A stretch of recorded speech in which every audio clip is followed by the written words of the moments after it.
Then, okay. Okay, Dr. Elena, I have a weird one for you.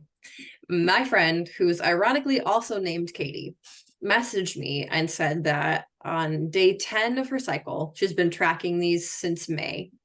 She always experiences a fever, extreme body aches, and very intensive night sweats. She says it's miserable. Let me see. It's miserable. It only lasts 24 hours though, so she's just come to expect it and endure it. And she says that she thinks it might be related to the fact that her body is coming off of a year of breastfeeding, but she's not sure. And her doctor is saying that the only way that can change is if she starts taking birth control. Have any thoughts on that? She's calling it the period flu, FLU.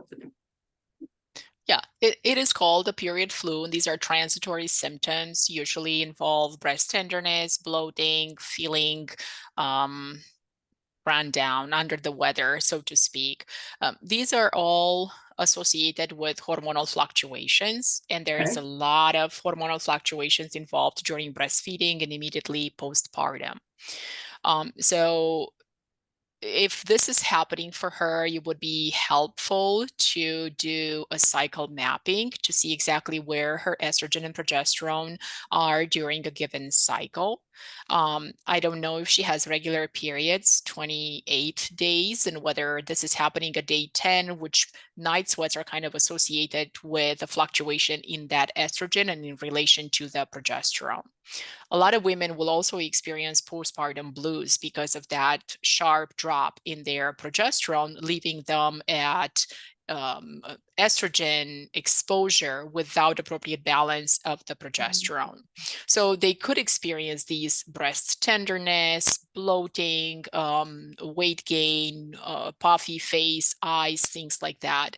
As those hormone fluctuations change, and most women are very in tune to their symptoms, they can find themselves on the hill or on the valley of those hormonal fluctuations. So yes, this can last for 24 hours, self-resolved, but knowing where the estrogen and progesterone are in relation to each other during a cycle would help direct a treatment. Is it that would be more dietary support, phytoestrogens that would support that estrogen during that follicular phase between maybe day 7 to anticipate this and prevent the period flu from happening to about day 12 or 14, and how we can support it going forward. I mean, she could do black cohosh, red clover. There are lots of things that she could do, but knowing exactly what happens would be ideal. Wow. And These are what? transitory symptoms, so it's nothing to be panicked about, but they're certainly remediable. I'm curious about the fever aspect of this. What would create an increased body temperature? Like a It's a spiked? it's a body reaction and the drop in estrogen that creates serotonin receptor abnormalities that affect the temperature regulation of the body. So women can have night sweats and hot flashes with a change of 0.01 degree of temperature.